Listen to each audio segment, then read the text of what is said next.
അങ്കിലി ദമുസിന ഹൈവേയുടെ അരികിലുള്ള ഒരു കൊച്ചു ഗ്രാമമാണ്. ചെറിയൊരു ഗ്രാമമായതുകൊണ്ട് പ്രാർത്ഥനയും പഠനവും കുട്ടികൾക്ക് ഗ്രാഹ്യമായിട്ടില്ല. ചിലരുടെ വീക്ഷണത്തിൽ അവിടെ സ്കൂളിനും പള്ളിക്കും സ്കോപ്പില്ലാത്ത സ്ഥലം. ഇടയ്ക്കിടയ്ക്ക് ആ വഴിക്കാണ് ഞങ്ങളുടെ ഗ്രാമപള്ളികളിലേക്ക് എനിക്ക് പോകേണ്ടിയിരുന്നത്. ഓരോ പ്രാവശ്യവും അതിലൂടെ കടന്നു പോകുമ്പോൾ മനസ്സിൽ ചെറിയൊരു നൊമ്പരവും ആഗ്രഹവും തോന്നാറുണ്ട്, ഒരു പള്ളി അവിടെ തുടങ്ങുവാൻ വേണ്ടി. ഇതുപോലെ പല ഗ്രാമങ്ങളും ഞങ്ങളുടെ ചുറ്റിലുണ്ട്. അതുകൊണ്ട് ഞങ്ങളുടെ 15 ഗ്രാമപള്ളിക്കാരോട് ഞാനൊരു നിർദ്ദേശം വെച്ചു. ഓരോ ഗ്രാമപള്ളിയും പള്ളിയില്ലാത്ത മറ്റൊരു ഗ്രാമം ദത്തെടുക്കണമെന്ന്, ഓരോ പള്ളിക്കും മറ്റൊരു കുരിശുപള്ളി വേണമെന്ന്. ചില പള്ളിക്കാർ അത് ഗൗരവമായി എടുത്തു. അതിലൊന്നാണ് അൻസിക്കീത പള്ളി. അൻസിക്കീത പള്ളിയുടെ കാറ്റക്കിസ്റ്റ് റക്കുത്തുവിന്റെ ഉത്സാഹത്തിലാണ് അവരുടെ നാട്ടിൽ വർഷങ്ങൾക്ക് മുൻപ് ഒരു പള്ളി ഉണ്ടായത്. അദ്ദേഹത്തിന്റെ കുടുംബം തന്നെ അങ്കിലി ദമുസിനയിലും പള്ളിയുണ്ടാകുവാൻ മുൻകൈ എടുത്തു.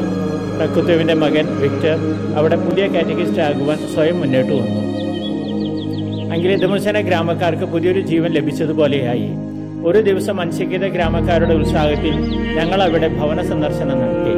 ഗ്രാമത്തിലെ കാരണവന്മാർ അന്ന് തന്നെ പള്ളിക്കായി സ്ഥലം ദാനം ചെയ്തു.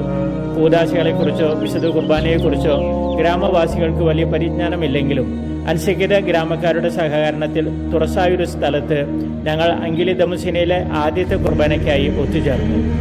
മഹാബുവിലേക്ക് സ്ഥലം മാറിപ്പോകുന്ന ജിൻഡോച്ചന് പകരമായി ബേത്താലത്താല ഇടവകയെ സഹായിക്കാൻ വന്ന സെബിയച്ചനും ഗ്രാമക്കാരുടെ സന്തോഷത്തിൽ പങ്കുചേർന്നു.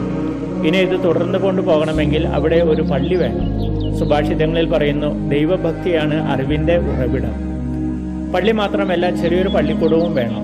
ജനങ്ങൾ കുറവാണെങ്കിലും ഉത്സാഹത്തിൽ തന്നെയാണ്. മുൻകൂട്ടി നിശ്ചയിച്ചതനുസരിച്ച് ഒരു ദിവസം ഞങ്ങൾ എല്ലാവരും ഒത്തുകൂടി പള്ളിക്കുള്ള സ്ഥലം വൃത്തിയാക്കി. മരത്തണലിൽ ഒരുമിച്ചിരുന്ന് ഭക്ഷണം കഴിക്കുകയും ഇനി എന്തു വേണമെന്ന് കൂടി ആലോചിക്കുകയും ചെയ്തു.